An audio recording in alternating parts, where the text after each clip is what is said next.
Thank you.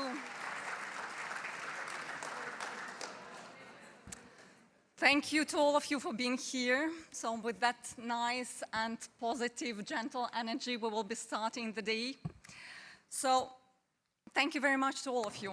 My name is Anna Kulik. I'm the Secretary General of ECSDA and very pleased to be having you all in the room. So before we get started, a bit of housekeeping rules, as always. They are inevitable, right?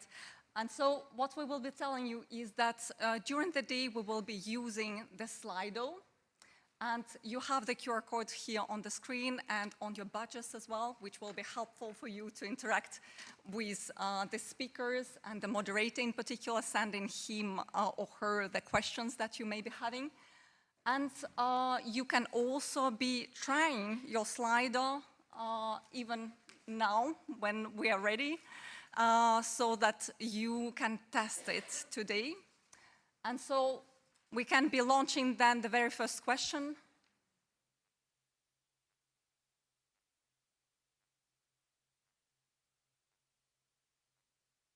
And so for this very first question, we will be asking you,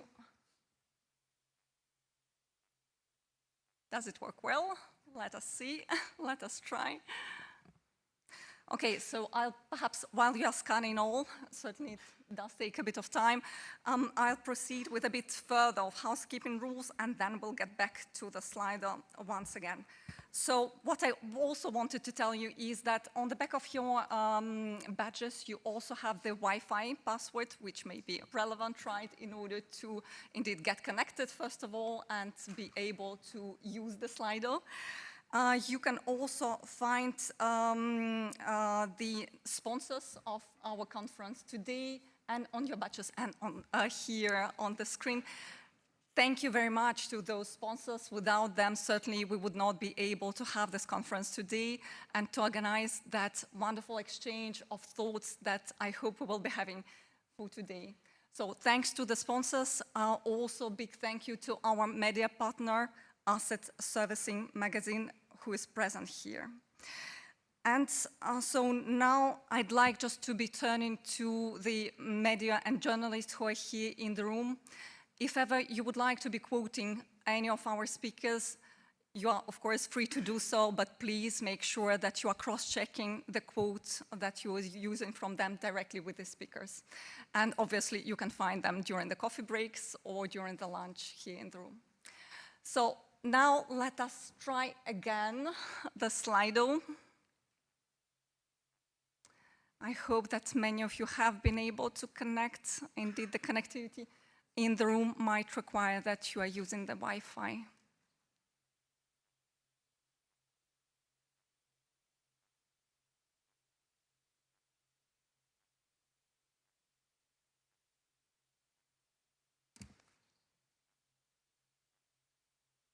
Okay, I see that probably there is a bit of an issue indeed. So let's come back to it after, well, a bit later, right? During each panel, we will be able to test then the Slido questions. And then without further ado, for the opening remarks of the day, I would like to pass the floor to the ECSDA chairman of the board, Mark Jem. Please welcome. Thank you, Anna. Good morning, everyone, and welcome to Brussels. Welcome, at least in the second annual ECSDA conference. It gives me great pleasure to be back here again after last year's session. Now, our themes today are market integration, as perhaps you would expect, innovation, and resilience. And I thought what I would do is to synthesize what I've heard from us as an industry as we've gone through the cycle of reflecting on those three themes over the past year, given the weight of the expectation of the authorities and others that we can take action to facilitate the Savings and Investment Union, that we can facilitate Capital Markets Union, and we can do so in the right way. So I think the first point that we would all agree on is that Europe's capital markets compared to global peers continue to be fragmented and are too ineffective. And indeed, we can see this in numbers of perspectives, but at a very high level, the capitalization of US equity markets is around 220% of GDP. In the EU, it's around 60%. If we contrast that with, say, Japan, 150%. But then again, our household savings are considerably higher than the United States, 15% in the EU of GDP compared to about 5% in the United States. And the question is, how can that capital be mobilized to make Europe more competitive, to bring prosperity and security to citizens and firms alike? And even when Europeans do invest in capital markets, they invest in the US. And when people invest in European capital markets, guess what? They tend to be American, and so on and so forth. And this is not solely to be laid at the door, of course, of Europe's capital market inefficiency or structure. If we compare single European markets to similarly sized peers, then we see the same trajectory. So Germans invest only a quarter of what Japanese citizens invest in Japanese equity markets, or German and Japanese equity markets, respectively. And post-trade in that context is certainly fragmented. We have too many infrastructures. We would all, I think, agree with that. But there's a paradox. If we look at European financial services, it is really only in the post-trade domain that we have truly competitive actors and products on a global stage. We have, for example, UCITS. So if a Korean asset manager wants exposure to Africa, they're likely to gain that through a UCITS product. That is a European champion. The Eurobond market. If a Korean issuer wishes to raise capital on global markets, they're going to do so through the Euro markets. They're going to do so through European post-trade infrastructure. If we think about global custody, then most non-US global custody is intermediated through European firms. Most cross-border, meaning global cross-border flows, are intermediated through actors in this very city. So how can this be that post-trade is on the one hand responsible, allegedly, for dragging European competitiveness, and yet contains within it the only components of European financial services which are truly competitive on a global scale? But we're not here to rest on our laurels or to continue the biological metaphor. We are not lilies that, when festering, smell worse than weeds. We need to figure out what it is that we can do to help. And that is what today is all about. And before turning to that, I wanted to see what it is that the CSD industry has accomplished on the journey of building Europe, building a prosperous and competitive society, a safe society for all citizens and firms.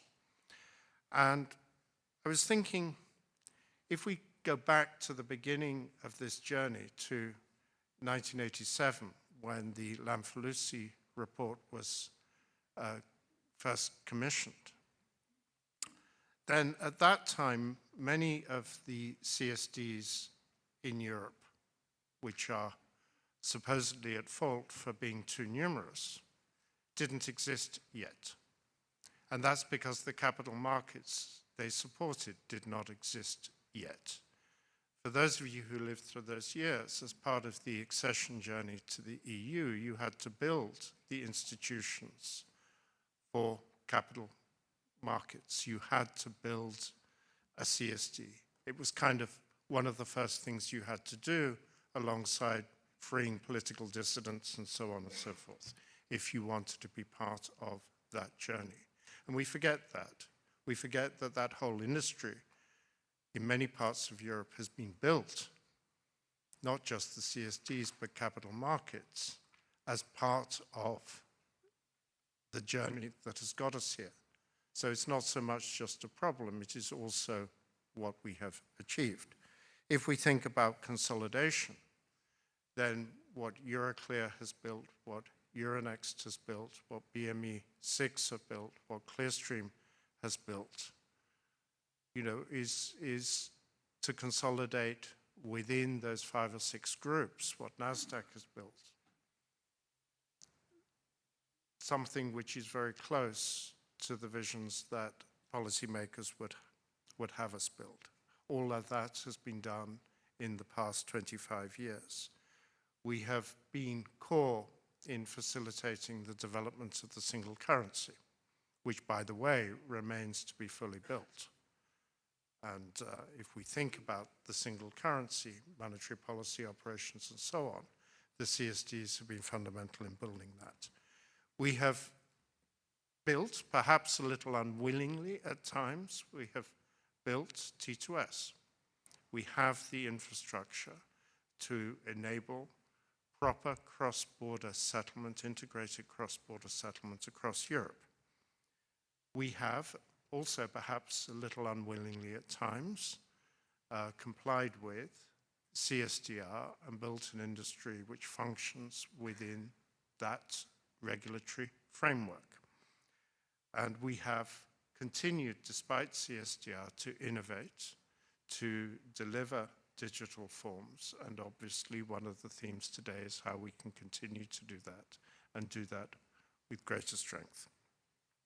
So, as Jesus Benito put it in this room a year ago, we have done everything they asked.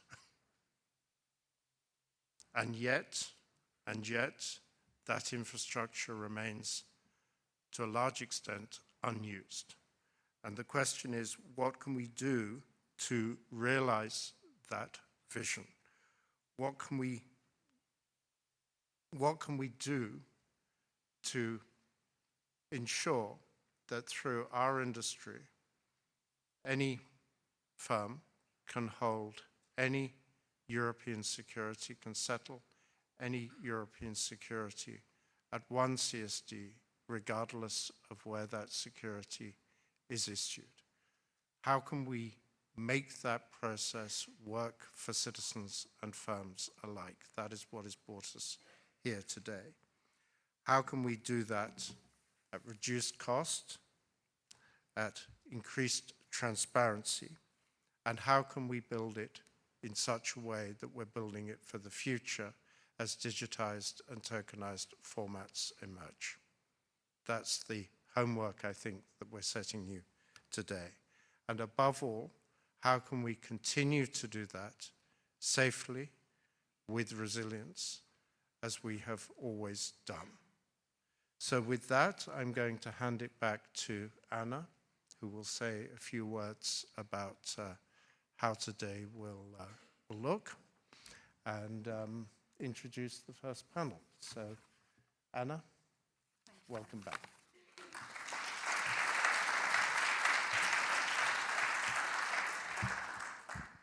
Thank you, Mark.